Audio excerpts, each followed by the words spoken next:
just want to belong somewhere. So if any aliens are listening, please come and get me. Okay, bye, love you. I've noticed that there's always a personal connection to all of the films that come out of this beautiful place. So where did this one come from? Yeah, I was lucky enough to work with Adrian Molina on Coco, and Adrian went to development, and this was the idea he pitched for Elio, which was, what if the world's weirdest 11-year-old was accidentally abducted into space and mistaken as leader of Earth? And everyone loved that idea and started drawing aliens right away. And then for Adrian himself, he was born on an Air Force base, and so he was born in a military family, and he's more of an artist himself, and he would talk about he didn't feel really in the, like he didn't have his tribe. He was a little out of place until he went to animation camp, and he started to feel like, oh, this is this creative place where he found his people. And we started to use that as a metaphor for Elio, and so that was kind of the very beginning of how the film was inspired.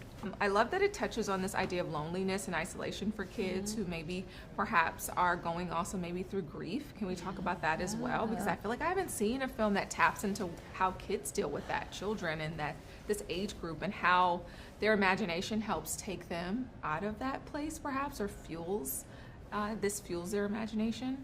Yeah, I mean, we were lucky enough to get in touch with a lot of different experts, and experts on loneliness, specifically child loneliness. And when we asked them about, sort of the way that children go through grief, there is this escapism, and then the saddest part is underneath it all, there's sometimes the child blaming themselves for that loneliness. And for us, we always want our characters to go as deep as possible and to give them something to learn and change. You admire him at the beginning of the movie for his goal, and you can't help but love him for this crazy goal of wanting to be abducted. But as the journey continues, he sort of is able to open up to his new best friend, Glorden. You get to see what's really underneath it, and it's one of our most tender moments. Well, it's not lost on me that I'm sitting across from like three powerful women, and that you guys are at the helm of this project, which I love. Just talk about how that feminine energy and just being able to have like this woman dynamic really kind of also was really cool, or perhaps, I don't know what words you want to use for this particular project, right? I like cool. Yeah. Cool's a good way to describe it. I mean, I feel really lucky in that in my career I've worked with some really badass women. Like on Bow, my producer was Becky Neiman Cobb. On Turning Red, Lindsay Collins. We also had like an entire team of badass female leadership. And again, on Elio, I feel blessed in the same way. I always have to remind myself that this is not the norm for the rest of the industry, and I feel really spoiled. Yeah.